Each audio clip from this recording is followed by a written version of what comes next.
Hey guys, welcome to my channel. இன்னைக்கு ஒரு சூப்பரான அரைச்சு விட்ட பூண்டு குழம்பு எப்படி செய்யலாம்னு பார்க்கலாம் வாங்க. இதுக்கு முதல்ல ஒரு வானல் அடுப்புல வச்சு சூடு பண்ணிட்டு தேவையான அளவு நல்லெண்ணெய் விடுங்க. நல்லெண்ணெய் விட்டா டேஸ்ட் கொஞ்சம் நல்லா இருக்கும். எண்ணெய் நல்லா காஞ்சிருச்சு. நம்ம இதுல ஒரு 5-6 வத்தல் போட்டிருக்காங்க. உங்களுக்கு காரத்துக்கு தகுந்தாப்புல நீங்க வத்தல் ஆட் பண்ணிக்கோங்க. இது நல்லா காரமா இருக்கும் இந்த வத்தல், அதனால நான் 6 வத்தல் போடுறேன். அப்புறம் ஒரு 2 டேபிள் ஸ்பூன் முழு கொத்தமல்லி போடலாம்.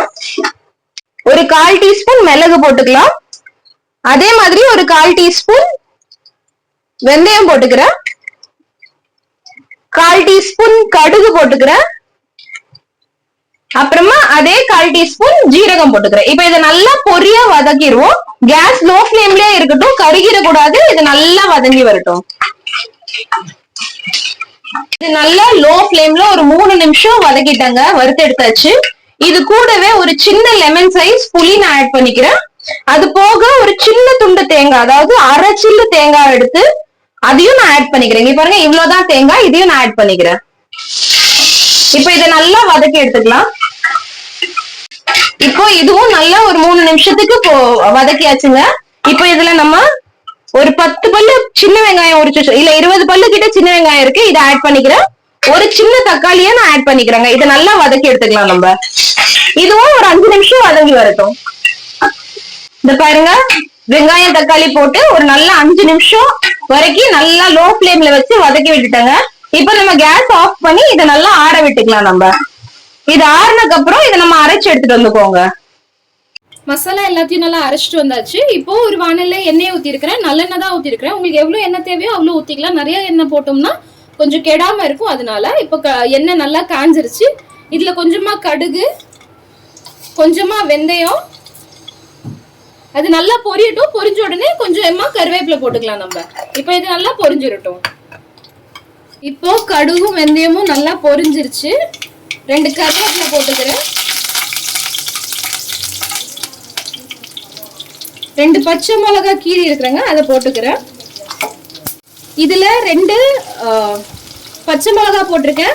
அது போக ஒரு 10-20 பல்லு பூண்டு போட்டிருக்கேன். ஒரு சின்ன, அதாவது 4-5 சின்ன வெங்காயத்தை நல்லா சின்னதா வெட்டி இதுல நான் போட்டிருக்கேங்க. இது நல்லா வதங்கி வரட்டும். உங்களுக்கு வெள்ளைப்பூடு எவ்வளவு தேவையோ நீங்க அவ்வளவு ஆட் பண்ணிக்கலாம். எனக்கு கொஞ்சமா வெள்ளைப்பூடு போதும், அதனால நான் கொஞ்சமா ஆட் பண்ணிருக்கேன். அப்பயும் நான் ஒரு 15 பல்லு கிட்ட ஆட் பண்ணிருக்கேன். நீங்க நிறைய வெள்ளைப்பூடு போட்டீங்கன்னாலும் டேஸ்ட் சூப்பரா இருக்குங்க குழம்புக்கு. இது நீங்க ஒரு நாள் இல்ல, நீங்க ஒரு வாரம் கூட இந்த குழம்பு வச்சு சாப்பிடலாம். சூப்பரா இருக்குங்க டேஸ்ட். ஒரு 2-3 நிமிஷம் ஆச்சுங்க வதங்க போட்டு. இது கூடவே நான் கொஞ்சமா முருங்கைக்காய் சேர்த்துக்கிறேன். ஒரு 5-6 துண்டு முருங்கைக்காய் நான் ஆட் பண்ணிக்கிறேன். இதையும் போட்டுட்டு நல்லா வதக்கி எடுப்போங்க. எண்ணெயிலேயே வதக்குவோம். இதை பாருங்க, இந்த மாதிரி நல்லா பூண்டு கலர் மாறி வர்ற அளவுக்கு நம்ம இதை வறுத்து எடுக்கிறோங்க.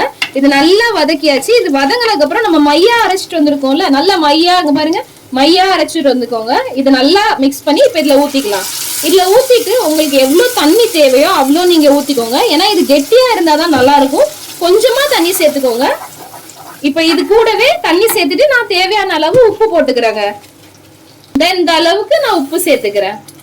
இப்ப இது நல்லா எண்ணெய் பிரிஞ்சு வர்ற அளவுக்கு கொதிக்க விட்டுருவோம். அதுக்கு முன்னாடி நம்ம கொஞ்சமா தண்ணி ஆட் பண்ணிக்குவோம். இதுல எவ்வளவு தண்ணி தேவையோ அதை நம்ம ஆட் பண்ணிக்கலாம். இதுல தேவையான அளவு தண்ணி விட்டுட்டேங்க.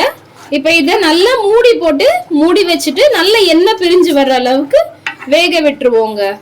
ஏற்கனவே இது வதக்கி அரைச்சதுனால உங்களுக்கு மசாலா வாடை எதுவுமே வராது. இது நல்லா கொதி வரட்டும், எண்ணெய் பிரிஞ்சு வரட்டும். இப்ப இது நல்லா மூடி வச்சு ஒரு 5 நிமிஷம் ஆயிடுச்சுங்க. வாங்க இதை திறந்து பார்த்துடலாம். இது பாருங்க, சூப்பரா நல்லா எண்ணெய் பிரிஞ்சு வந்துருச்சு. இப்ப இந்த ஸ்டேஜ்ல கொஞ்சமா கருவேப்பிலை தூவி நம்ம கேஸ் ஆஃப் பண்ணிடலாங்க. இங்க பாருங்க, உங்களுக்கே தெரியும் எவ்வளவு அழகா வந்துருச்சு கெட்டியா. இதே பதத்துல நீங்க வச்சீங்கன்னா இது நீங்க ஒரு வாரம் ஆனா கூட உங்களுக்கு கெடாதுங்க. நல்லா டேஸ்டா இருக்குங்க. ட்ரை பண்ணி பாருங்க. ட்ரை பண்ணி பார்த்துட்டு இந்த டிஷ் உங்களுக்கு பிடிச்சிருந்தா please like, share and subscribe to my channel. ஒருவேளை நீங்க இதை ட்ரை பண்ணிருந்தீங்கன்னா ப்ளீஸ் கமெண்ட்ஸ்ல சொல்லுங்க. கொஞ்சம் ஹாப்பியா இருக்கும். தேங்க்யூ ஃபார் வாட்சிங்.